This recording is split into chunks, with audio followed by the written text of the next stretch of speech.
Musashi was a legendary samurai, and he once had a battle with another samurai named Sasaki Kojiro. And Sasaki was very talented, a very skilled warrior, as the story is told. However, Musashi battled people not just with his weapon, but also with the environment, with circumstances, and with emotions as well. And what we're gonna give you in this video is how your state of being can affect your actions, and how your actions can be the same, but the state of being can be entirely different, and that can lead to entirely different results. So what you're going to learn today is how your state of being, how to change your state of being so your actions can have better results. And I'll continue with the story about Musashi and Sasaki Kojiro. And Musashi was supposed to show up at a certain time to battle Sasaki. And he did not show up at that time. I remember first hearing this story and I was like, what do you mean he showed up late? That doesn't make any sense. Musashi showed up very late, and this upsetted Sasaki. And Sasaki was essentially really pissed off by the time Musashi got to the shore to battle. Now, meanwhile, Musashi was calmly sitting in a boat, was floating towards this shore where Sasaki Kojiro was. And while Musashi was in the boat, he whittled away a wooden sword, apparently. And he whittled this wooden sword and essentially was like, all right, I'm gonna fight you with this. And this was so disrespectful to Sasaki. Sasaki was like, you're late, you have a wooden sword. This is just not respectful at all. And so Sasaki was very angry, and he fought him angry. Meanwhile, Musashi was very calm. And in the battle, Musashi defeated Sasaki, killed him, and he had done this because Sasaki fought with anger. There was a disparity between his actions and his emotions and him being present in the moment. What I would, come to, just reflect upon myself and what I've seen when people are taking action angrily. And this is the same for you. It doesn't matter how much skill you have, how much talent you have, how much experience you have. If you are acting out of anger, out of rage, or out of your own name, and people call you out of your name, you are going to have results that differ greatly from what you are used to when you are prepared. And I just very quickly, I want to give you three things, as we usually do here, right? Give you three things to look at why or how this can affect your actions and your results. The first thing that I have to drive home is, number one, rest is paramount. Rest is paramount. I know bodybuilders, I know people that compete in strongman competitions, I know people that were world-class swimmers, people that were world-class track and field athletes. And the thing that they would always talk about is how much rest they got. They had a time that they would go to bed and a time that they would wake up. And this was like clockwork. And they had to be within it. They had to be within these constraints of time. Otherwise, it would throw their actions off, or it would throw their practice off. Excuse me, I had a smoothie right before I did this video. And them getting rest was so important because their body had to recover. And it's not just their body, it's their brain. You need to shut everything down and take rest. And this is not to be underestimated. And and this can happen in macro and micro levels. So day to day, we need to sleep. And, over the course of a year, how much rest have we deprived ourselves? They talk about this with alcoholics when they have delirium tremens. It's when they got these shakes or whatever. And what's happening, and what it was told to me was, because the alcohol or the drug or the substance has taken so much sleep away from the person, the body says, well, we just got to take the stage 4 sleep any way we can get it. So while they're awake, we'll take what rest we can get. So you have somebody that's almost like half-mast, like awake, present. They're not really there. So their body is trying to get rest while they're awake. And this is so important that you get rest to remain in a calm state. And you have to really, it's not something that you force. Sleep is obviously something that you allow. It's not just, yes, I'm going to sleep right now, and here we are. It doesn't work like that. And many of us that have busy minds, we are always thinking, what is the thing tomorrow? What is the thing next week? Oh my goodness, did I send that email out? Oh my goodness, I can't remember that. And so you have this constant meaning-making machine or stories or tapes just turning in your head, and it's tough to shut them off. But the idea is to not shut it off. We'll get into this practice more. It's not forcing it, it's just allowing it.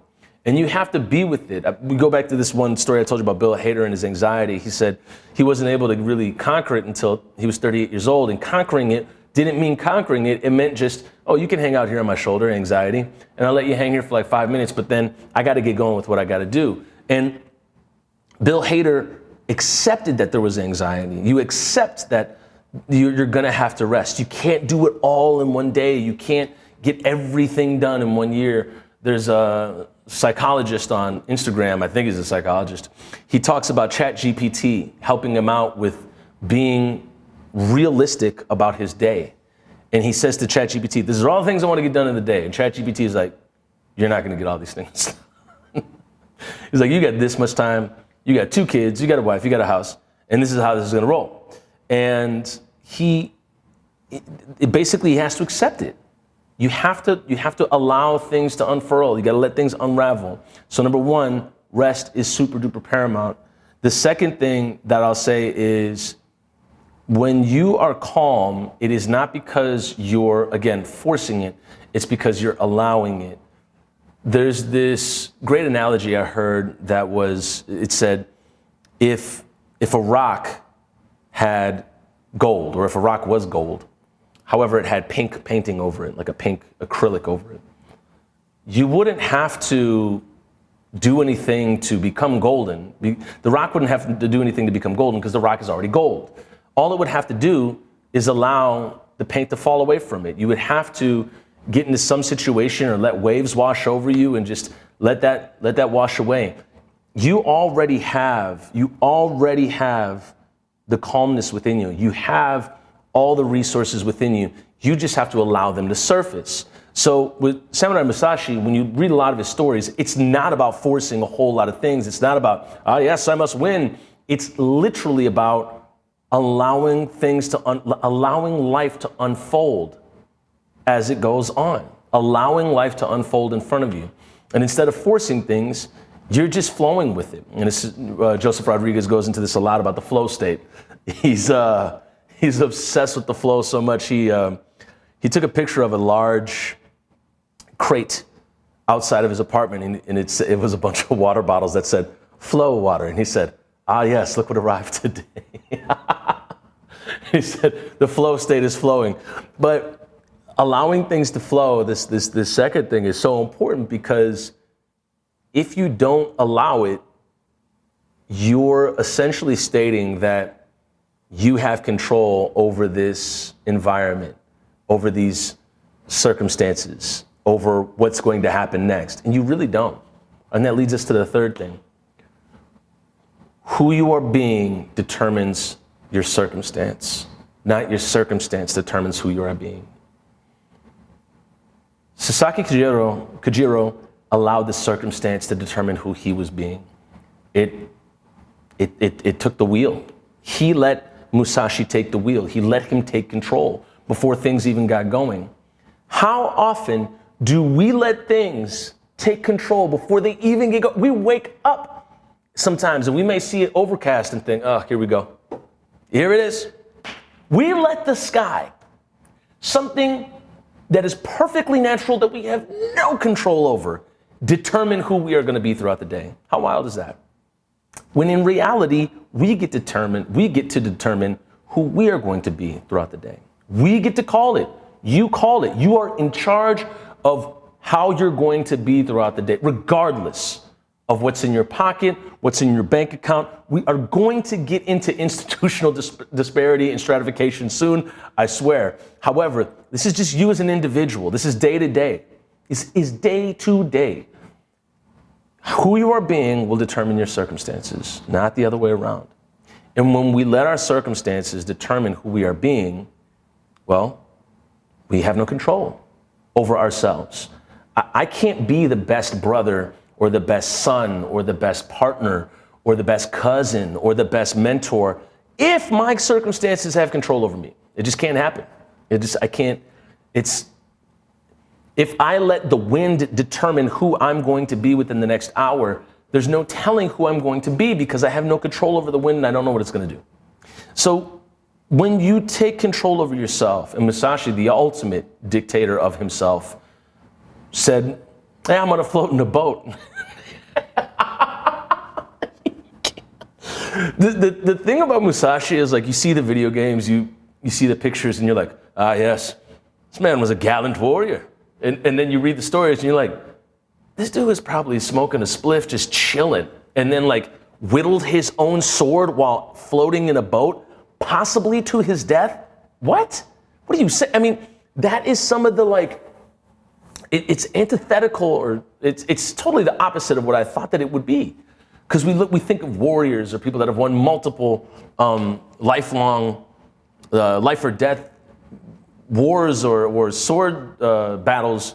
We think of them as somebody who is this idea of someone who's forcing everything and is in control of everything. And really, Musashi was just like, let's find out. And the story that I pair with that was I'll go into this deeper, but I went back to my old high school and saw an old teammate, I should say, speak at a banquet for the swim team. And the moment was extremely powerful. I'm still searching to put into words what all of that meant. And I don't really need to find the words, to be honest. I just feel it deeply. And I spoke to one of the people that was one of the students that was a swimmer. And he spoke of, I've been swimming, a long time, my whole life, 5, 6, 10 years or something like that. And at that point, it's tough for a lot of people there's almost this plateau that a lot of swimmers hit. And, they hit this point, it is what it is. And they have their form, they can practice harder if they'd like. Becomes very redundant. Swimming is an extremely isolating sport. You can hear nothing but the water. You're looking at a line beneath you. Your senses are all turned off except for, your sight. You really can't smell anything because you're in the water. You can't really hear anything because you're hearing the water. And that's it. That's about it. You can feel the water and you can see. That's about it. And I told this person, I said, something happened to me my senior year. I was about to say my 5th year. My senior year in high school, where I hit a wall, like proverbially, and I was very depressed. I was very not so in the best mind state. And what happens in swimming is at the end, you do this thing called a taper, where you ramp up all this workout, hard workouts, and then you start to take it easy. So your body can recover, and then it's like a superpower. And you shave as well, a lot of that. And in the tapering, that's like, I think 2 weeks, a week maybe. And you hit this point where you're like, whoa, I'm super fast. What happened for me was I had beat myself up for probably the better part of 4 years. Just not kind to myself. And it was also this, oh man, this is emotional. It was this place I was in where I really had very high expectations of myself. I was really hard on myself. And the senior year, like less than half the team was there, was very different. And it was a very, very different year. Like it was, imagine like 70% of your friends being gone. And it was what it was, and it was a tough year. And I ended up not swimming as well in practice throughout that whole season. I mailed it in. I remember this kid who was in 7th grade. I was in 12th grade. There was a kid who was in 7th grade who was like half my height, passed me up, lapped me up in the pool. It was very embarrassing. And I just felt like quitting. I didn't feel like finishing the season. What had happened was, I ended up doing one of my best times ever at the end of the season. And it was because it was a long term. I had been tough on myself for 3 years, and then this 4th year, took it easy. And I was very kind to myself. I was pretty chill, and I didn't really expect much. I didn't have any expectations. I said, we'll see what happens. And I ended up going to state, but I told this swimmer, you might need to take 2 months off. Now, one of his coaches did not like that, but I think when you take time off and come back to it, just like for writing or anything like that, it's beautiful because you're able to really see it for what it is. You take time away from it and come back to it. I wasn't able to see Riverside Plaza for what it was until I took time away from it and came back to it. I wasn't really able to see this old high school that I had attended for what it was until I left it and came back to it. I wasn't really able to see writing and music for what it was until I took time away from it and came back to it. And a lot of things. And it just was so gosh darn important for me to take that break. And I really think that was the universe's way of saying, hey, buddy, you need to take it easy. Because swimming, it's just one of those things. Like anything, you can crank it up as intensely as you want to, and it hurts. It's really it's a painful sport. It's really, really painful. And going back to taking rest, that can be on a micro level or it can be on a macro level where it was essentially a year of me chilling the F out. And then with the idea of, I went into regions with no expectations. And for you, when you release expectations and you are just yourself, you're determining who you're being, then that'll basically impact your circumstances and they'll be what they're gonna be. There is nothing more powerful than that. And it is not just an on-off switch, by the way. That is something that you have to practice daily, for some people hourly, for some people by the minute, because life and past and our childhood trauma can manifest in a lot of different ways. Many different ways. And it is tough to overcome. However, the practice is absolutely rewarding. And it makes you a better person for the people around you and a better person for yourself. So that is what I hope that you at least can give yourself from this video, is a little bit of rest, and that you've done a lot. You really have. You really, really have. That's probably the reason why you're watching this video. Or maybe not even the reason, but just part of the reason of you being a human. Gotta take a rest, man. Gotta take a rest. Gotta cool on out. That was one of the funnest parts of swim practice. Cool down. They don't really do a whole lot of that in school or any other thing else. These straps are coming off. But yeah, the story of Musashi versus Sasaki Kajiro, I hope that hits home for you in one way or another. It doesn't matter how much skill or talent you have. When you let your emotions lead you, you will get results that you possibly don't want. But when the saying goes, let go and let God, or let it be, I really think you'll surprise yourself. So I look forward to seeing what happens for you, and we will see you in the next video. Bye.